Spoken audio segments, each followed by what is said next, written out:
اعتبار اور اعتماد۔ اعتبار کوئی سیکھنے کی شے نہیں ہے، اعتبار کرنا ہماری فطرت میں ہے۔ ہم اعتماد اور اعتبار کے سہارے ہی پروان چڑھتے ہیں۔ پیدا ہونے سے پہلے ہی کان میں آواز پڑتی ہے، اللہ اکبر، غیب پر ایمان، الحمدللہ، اللہ نے دیا، اللہ کے پاس چلا گیا، اللہ سن رہا ہے، اللہ نے کر دیا۔ یہ سنتے سنتے میں بڑا ہونے لگتا ہوں، مگر اللہ ایسے نظر نہیں آتا جیسے امی، ابا، بہنیں، بھائی۔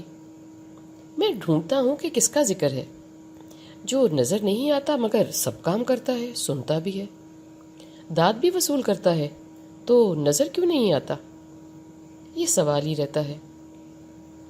اس سوال سے میرا اعتماد اور پکا ہو جاتا ہے ان پر جو نظر آتے ہیں، کہ اگر نہ نظر آنے والا اتنے کام کرتا ہے، سنتا ہے، ساتھ رہتا ہے، تو جو نظر آتے ہیں اور ظاہر میں پیار بھی کرتے ہیں، خیال بھی رکھتے ہیں، وہ کیا کمال ہوں گے۔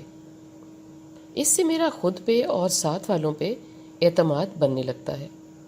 ساتھ والے اور باہر والوں میں ابھی امتیاز نہیں کر پاتا، اس لیے ہر آنے جانے والوں پہ اعتماد کرنے لگتا ہوں، جب تک کہ بار بار کہا نہیں جاتا کہ اب اس سے نہیں لینا، اس کے پاس نہیں جانا، وہ تمہارا کچھ نہیں لگتا۔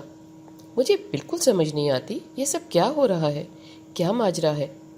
یہاں تک کہ مجھے سمجھ آنے لگتا ہے کہ میرے منہ میں ہر نوالا کچھ کہہ کر ڈالا جاتا ہے۔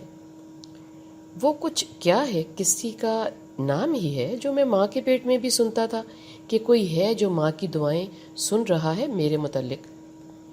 اب میں بھی بسم اللہ کہنے لگا، نہ جانتے کہ کیا کہہ رہا ہوں، مگر جب میں کہتا تو سب گھر والے مجھے چومنے لگتے اور کہتے پھر سے کہو، اچھا لگتا ہے۔ مجھے سمجھ تو نہیں آئی مگر میری بسم اللہ پکی ہو گئی۔ جیسے جیسے وقت گزرتا میں گھر والوں کو سجدہ کرتے دیکھتا تو سوچنے لگتا یہ کیا ہے، میں بھی نقل کرنے لگا۔ جب میں ماں کے ساتھ کھڑا ہوتا تو سب نہال ہو جاتے اور میرا تجسس بڑھنے لگا۔ میرا ان دیکھے پر ایمان بھی بڑھتا رہا، مضبوط بھی ہوتا رہا، مگر معلوم نہیں پڑا کہ کیا ہے۔ اب ذرا جو میں سوچنے کے قابل ہو رہا تھا، دماغ بھی لڑا رہا تھا، تو احساس ہونے لگا تھا کہ کوئی ہے۔ احساس بھی خود سے نہیں جاگ رہا تھا، بلکہ گھر والوں کی حرکات و سکنات کا جائزہ لے کر کہ دنیا میں کیا چل رہا ہے۔ میری دنیا کو میرے گھر والے ہی تھے نا، وہ جو ہر بات ان دیکھے کے حوالے کر رہے تھے اور میٹھی نیند سو رہے تھے۔ میں بھی کرنے لگا، اور اس کا اعتماد اور اعتبار مجھے گھر سے ہی ملا۔